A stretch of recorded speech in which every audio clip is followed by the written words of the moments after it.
Judge Arun Subramanian said to Mark Agnifilo, one of Sean Combs' defense counsels, I was forced to drink stripped, thrown into parties full of drug and sex when I was under the legal drinking age. He filmed everything. Every sick night, I wasn't just abused, I was stored on his hard drive like a trophy. Combs allegedly planned and controlled the sex performances, which he called freak-offs, and he often electronically recorded them. The freak-offs sometimes lasted days at a time. Marble Hall outside Manhattan's federal courthouse vibrated with camera shutters, but inside the oak-paneled room you could hear a pin drop until 3 teenage girls sprinted for the exit, tears streaking their cheeks. Delilah, Jesse, and Chance Combs had come to defend their father, Sean Diddy Combs. Instead, they fled, leaving the music mogul standing alone beneath a storm of flashbulbs. What flickered on the courtroom screen, and what forced his own children to bolt, set off a cultural earthquake that still hasn't settled. Keep watching, because the next 8 minutes will change how you see hip-hop's ultimate power player. Wow! I feel violated right now. Wow. Lean into me again. You smell amazing. How old are you? Thank you. How old are you? I'm 16. I'll be 17 in like 2 weeks. I don't ever remember smelling that good at 16. Like that was bad. Yeah. Wow, look at your eyes. Look at what a beautiful... Bieber turned 15, and it suddenly seemed that Hollywood was keen to almost initiate him. I think that's the right word. Like there was almost like this initiation that he needed to go through. So I want you to be now super uncomfortable and watch this video of an interaction between him and none other than Diddy. Take a listen. Justin, you ever seen the movie For the Times of Their Lives? Like, you know, where we hanging out and what we doing.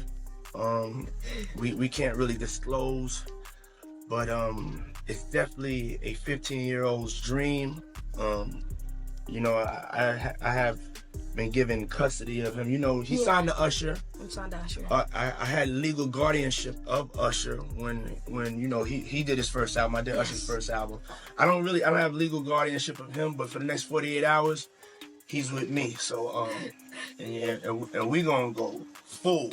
Young Justin Bieber, who was signed by Usher, involved with Scooter Braun. Now, all of a sudden, he's being put in the hands of Diddy, who, it is true, he became the legal guardian for Usher. You can look up all of the allegations of what Diddy did. The allegations are essentially that Diddy very much initiated Usher. As we are going through these lawsuits and Diddy is in prison, we are recognizing that everybody knew. This was an open secret about what Diddy was doing. So it just begs the question, who allowed Justin Bieber to be in the presence of this man, knowing what he was up to, allegedly up to? That seems to be very clear. Long before the tears and sirens, Diddy moved through life like a living confetti cannon. Billboard chart runs, champagne showers, and billion-dollar vodka deals cemented his crown. But industry insiders whispered about the velvet rope after hours. Freaky white parties, locked phones at the door, security tight as Fort Knox.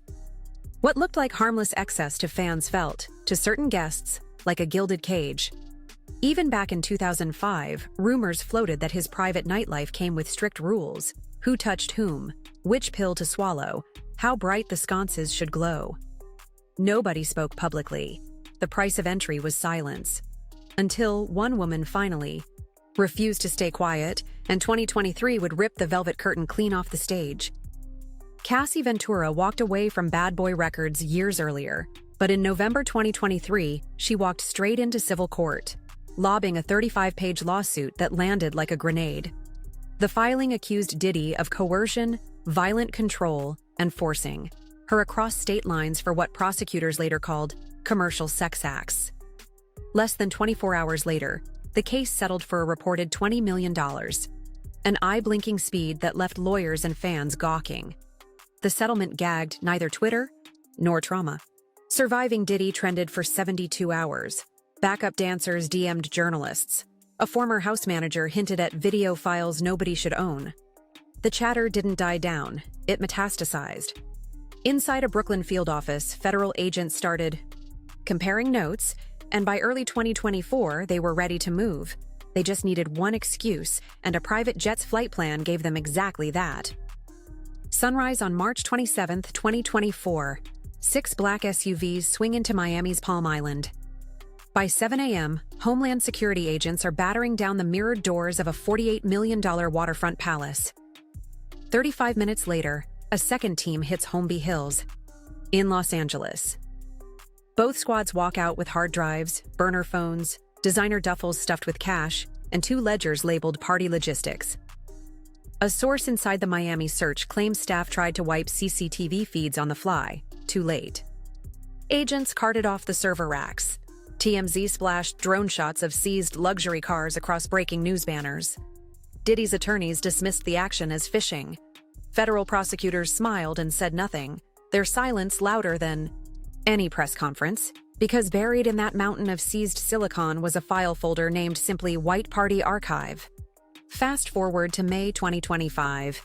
Diddy, now 55, sits at the defense table in a navy suit that can't hide the restless tap of his foot.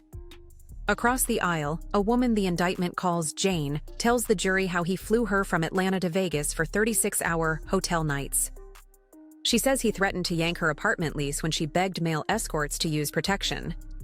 Her testimony sketches a pattern: money, interstate travel, blackmail, checking every box of federal sex trafficking law. A second witness reads, group chat messages, pack baby oil. He wants bodies to shine.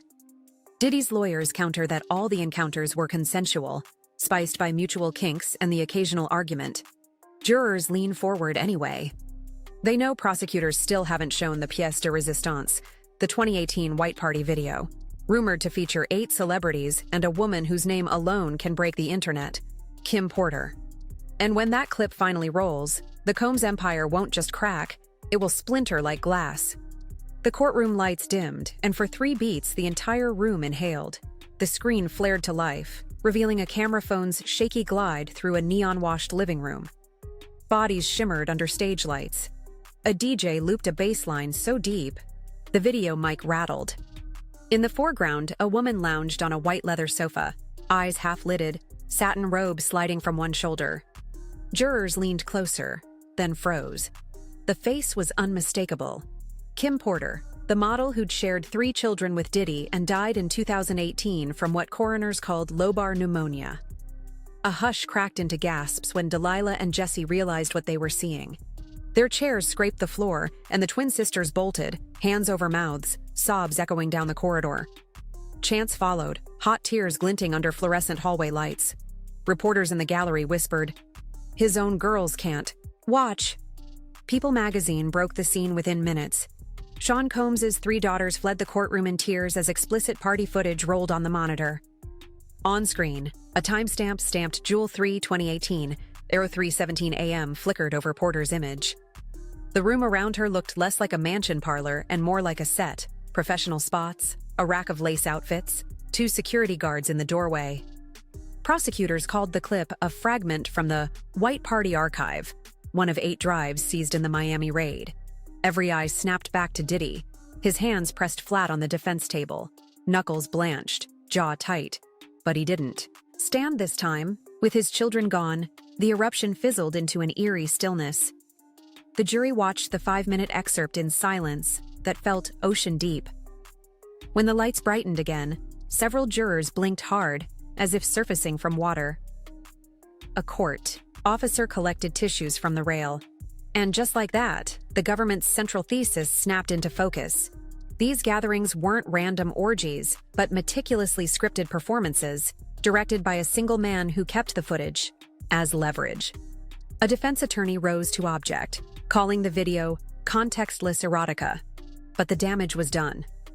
Jurors had seen Kim Porter alive, glassy-eyed, seated in a milieu that prosecutors said matched witness descriptions of freak-offs, sex marathons that sometimes spanned entire weekends. From that moment forward, every mention of Porter's official autopsy would carry a phantom question mark. Were pneumonia and coincidence really the whole story? And if the mother of 3 could appear in such a state, who else was on those drives still hidden from public view?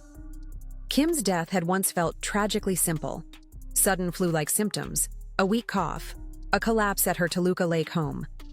The Los Angeles County Medical Examiner wrote, "Natural, lobar pneumonia."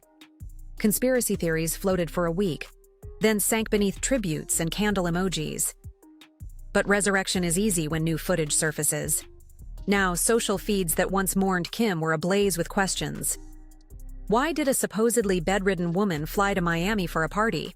Did she plan to write a tell-all? Cassie's legal team hinted at an unpublished memoir. How did her image end up among evidence tagged insurance? Prosecutors never claimed foul play. They didn't have to. All they needed was reasonable doubt about Diddy's public narrative. With each retweet of Porter's blurred still frame, that doubt ballooned. Blogs tallied timeline anomalies. Porter's phone last pinged in Miami 10 days before her death, a fact detectives once dismissed as travel planning. And the Combs daughters? They returned to court 2 days later, this time without tears, eyes red but resolute. They sat 3 rows back instead of front and never glanced toward their father. On the lunch recess, paparazzi shouted if they still believed in his innocence. The girls kept walking. Silence in that hallway spoke louder than any denial. Behind the scenes, investigators subpoenaed Porter's long-dormant iCloud. Rumor leaked that an encrypted note titled White Lights sat in her drafts folder. Its timestamp, July 11th, 2018, came 8 days after the video's timestamp and 4 months before she died. The public drew its own straight line between those 2 dots. While the internet obsessed over Porter, a quieter drama brewed inside the family. Justin Combs, the eldest son Diddy once paraded at NFL games, hadn't flinched when the freak-off clip rolled. Court sketch artists captured him arms folded, gaze locked forward, lips curved in something that wasn't quite a smile. Gossip wires crackled. Did Justin leak the drive? No subpoena named him, but Business Insider reported that an adult child of the defendant provided investigators with metadata needed to authenticate the archive. Lawyers on both sides refused comment. Still, timeline sleuths noted that Justin had quietly unfollowed his father on Instagram 3 weeks before the raids. Chance followed suit days later. Analysts painted motives 2 tones darker than family, feud, self-preservation. If prosecutors hinted at charging anyone who helped facilitate the parties, handing over evidence early could buy immunity. Power. Diddy's empire, Ciroc royalties, Revolt TV stakes, fashion residuals, lacked a formal succession plan. If Justin couldn't inherit clean, maybe he could carve a kingdom out of whatever survived. Inside court, prosecutors leaned into the rift. They called a former family accountant who testified that trust documents had been updated in February 2024, cutting certain children out, pending the resolution of current litigation. The tie.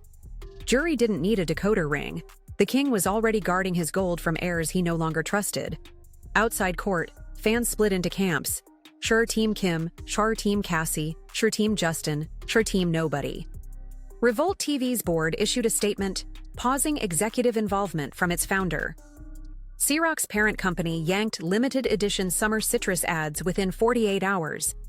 Standing against a tide that strong, Diddy's defense pivoted to a single refrain: consent. They argued every adult in the videos signed NDAs, accepted luxury perks, and entered those rooms willingly. But each day, more witnesses chipped at that logic. One escort described a use-it-or-lose-it housing allowance. Another said her college tuition came with a threat: flunk any class, forfeit protection from leaked footage. Those tales landed like body blows. Legal or not, they felt predatory. By mid-June, the courtroom audience looked different. More plainclothes, federal agents, fewer music industry VIPs. Even old friends slipped away from row 1 to row 6, avoiding pool photographers. For a man once addicted to spotlights, the dimming glare cut deepest of all. While testimony droned inside, the raid's digital fallout rippled across pop culture. Prosecutors confirmed the drives listed 213 guest names, some redacted for privacy. Entertainment lawyers worked overtime drafting damage control memos. 2. Grammy-winning producers disabled social accounts for mental health breaks. An A-list actor's publicist sent midnight press releases denying party attendance, even before anyone had accused him.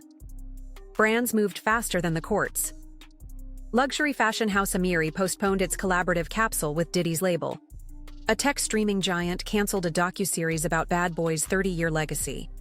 Spotify playlists quietly downgraded his catalog to radio rotation only. Industry veterans whispered that what Harvey Weinstein did to Hollywood, Diddy might.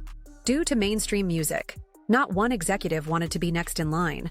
Panel shows debated whether hip-hop's celebration of mogul decadence masked systemic exploitation. Universities pulled guest lecture invitations. High school counselors quoted the case during digital ethics seminars. Yet the most chilling shift happened among would-be whistleblowers. Every new witness stepping out of anonymity emboldened the next. An ex-stylist posted a TikTok hinting she had NDAs thicker than a dictionary. Her video topped 2 million views by sunset. The cultural gate swung open, and it didn't look ready to close. 8 weeks ago, Sean Diddy Combs walked into court wrapped in a designer overcoat and the swagger of a man who danced through every storm. Today his empire stands on a fault line, rocked by one woman's lawsuit, one dawn raid, and one 5-minute video that made his own daughters run from the room. Maybe the jury will convict, maybe not. Courts chase proof beyond doubt. Culture only needs suspicion. And suspicion now coils around every platinum plaque on his studio wall. The legend of a dream-big hustler who turned parties into a billion-dollar brand has collided with the testimony of women who say those parties were cages lined with velvet. Somewhere inside that Manhattan courthouse, the last hard drive still waits for a technician to click play. Maybe the public will never see its contents. Maybe it holds nothing except more blurred faces dancing beneath white lights. But the real question isn't what's on the next tape. It's how many more mythic empires survive once the lights go up and every hidden lens finally focuses. Because, in the end, power always banks on silence, until the silence breaks. And when it does, the music doesn't fade out gently. It stops, mid-beat, leaving the world to listen to everything it tried not to hear.